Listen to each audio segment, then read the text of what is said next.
The Al Media preview show with me, Josiah. Now, the FA Cup in England has actually got into the semi-final stage. It's the last four of the tournament, and all the games will be played at Wembley. But the big games coming up in the last four, the last four of the Emirates FA Cup is Crystal Palace taking on Aston Villa, and then also Nottingham Forest locking horns with Manchester City. These are like some mouth-watching games, and I believe will definitely produce some magical and then also nerve-wracking moments. But then let's quickly take a look at the games and which teams we think can make it to the grand finale of the Emirates FA Cup. Now, we start off with that Nottingham Forest and then also Manchester City game, which will, for me, would be the game of the semi-final stage. So, Nottingham Forest are really playing some exciting football. And to top up, whatever they are doing in the league with an FA Cup triumph would even make their season more, even more, memorable for them. They come up against a City side that's also struggling. Over then midweek, they played against Aston Villa and they got themselves a very, very good win. It came in the dying embers of the game, but then they'll take it. And you look at Pep Guardiola's reaction on the touchline after Matheus Nunes had scored for Manchester City, and it tells you how important that goal meant to his Manchester City managerial career. But Manchester City themselves, they've not been so convincing as far as performances and then also grinding results is concerned. So after that 2-1 win over Aston Villa, I believe that they will also be hoping that at least they might even avoid a trophyless season. Now, the only two competition which they find themselves and realistically could end up lifting is the Emirates FA Cup, and they have just one team standing between them and then also a final place, and that team has to do with Nottingham Forest, a team being coached by Nuno Espirito Santo, one of the most tactical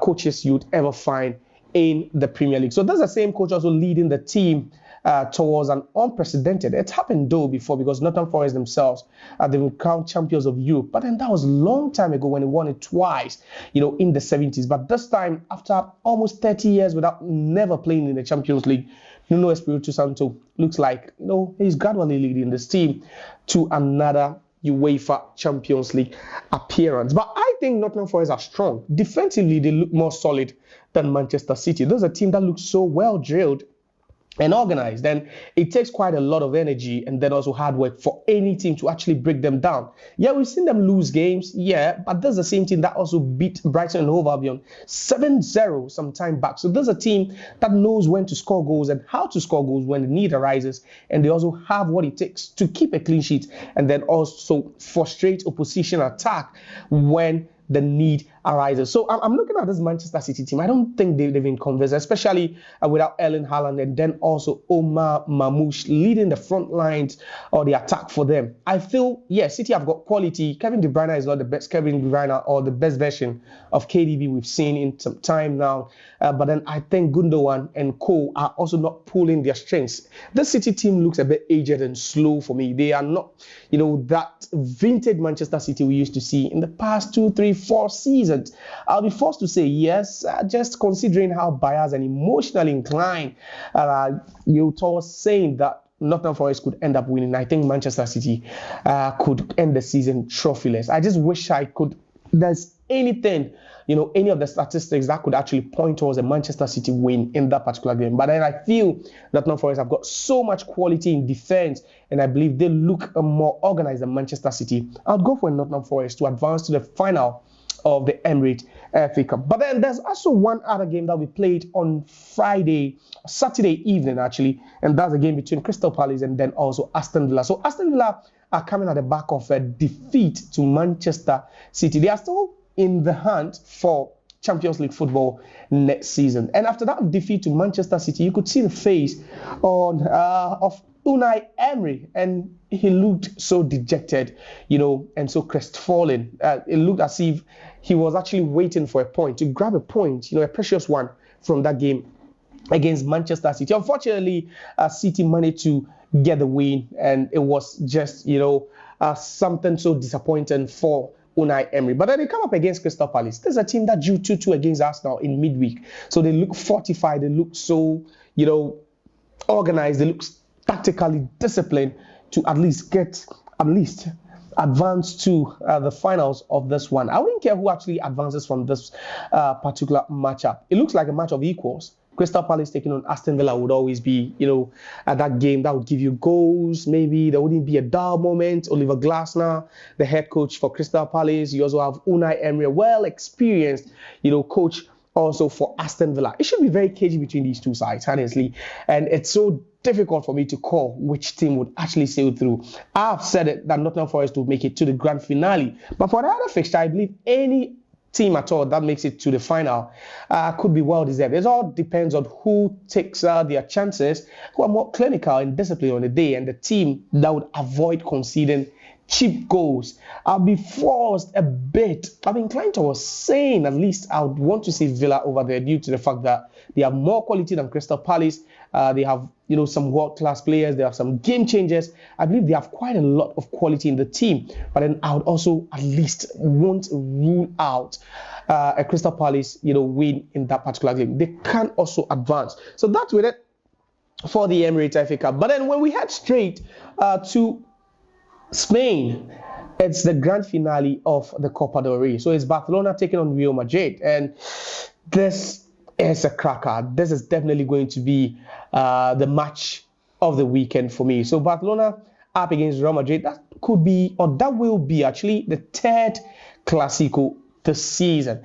And guess what happened in the first two Clásicos? So Barcelona were able to run route and then also humiliate Real Madrid. So the first Clásico of the season was in the league game where Barcelona got themselves a 4-0 win over Real Madrid. Then the second one also was in the Supercopa España, which was played in Saudi, somewhere in Saudi, the Middle East, where Barcelona ended up humiliating Real Madrid again by 5-2. So in two games played between these two sides, Barcelona have edged their rivals twice, scoring a total of 9 and conceding only 2. So if the form, or that head to where there's anything to go by, then perhaps there'll be no need for me to even try and preview this game, because we all know that Barcelona are hot. They're in fact the hottest team so far in the whole of Europe. But then for Real Madrid, they have got quite a funny history as far as the Copa del Rey is concerned. So Madrid have actually won the third most Copa del Rey titles, 20 behind Athletic Bilbao, who have won it 24 times, and then also Barcelona. They are the record, holders or the record winners of the Copa del Rey. They've won it a record 31 times. But guess what? Madrid fans have got this, how do I even put it, unconventional mindset, about the Copa del Rey. They think it's a trophy not worth winning. So Madrid fans do not even really celebrate the Copa del Rey. And guess what? That will be the reason why even if Carlo Ancelotti should guide this Real Madrid team to victory over the weekend, then it means he's still going to be sacked. It tells you that they do not really cherish the Copa del Rey trophy. Now, in the last 30 years of the competition, Madrid has only won 3 times. That's quite funny, yeah? You look at the competition that Madrid plays in every single season, and for the last 30 years, they've only managed to win it 3 times. And you just compare that record in the Copa del Rey to Madrid's record in the UEFA Champions League in the last 30 years. Madrid has won the UEFA Champions League 9 times. So they've won the UEFA Champions League more times than even winning the Copa del Rey. It tells you that it's a trophy they do not really hold in high esteem. And that is why they might go into this fixture not thinking about the Copa del Rey trophy, but they'll be thinking about avenging that, 4-0 and then 5-2 defeat to Barcelona. I think that would be the main purpose for Madrid playing this game. But for Barcelona, they might be looking at this and be thinking, let's win our first trophy of the season, let's back the league, and then also let's try and reclaim our lost glory in Europe by winning the UEFA Champions League. So Barcelona are still on course to win the treble. For Madrid, the moment they lose this game, it means they've ended the season trophyless, and no one can convince me that Carlo Ancelotti will still remain the head coach if Madrid should lose this one. I'll be forced to say, Barcelona have ended up humiliating Madrid so many times this season. I wouldn't be shocked if they add one more. Perhaps maybe by 5-2 or 5-3. There's a possibility it could happen. But then if I should take Madrid to win, then maybe they are winning 2-1 or even 3-2. It's always close when Madrid edges Barcelona. But then it's always a vast scoreline when Barcelona should even thump Madrid. So for the Copa del Rey finale, I'll be forced to go for a Barcelona win. Hansi Flick and his charges, they are just in, full swing mode.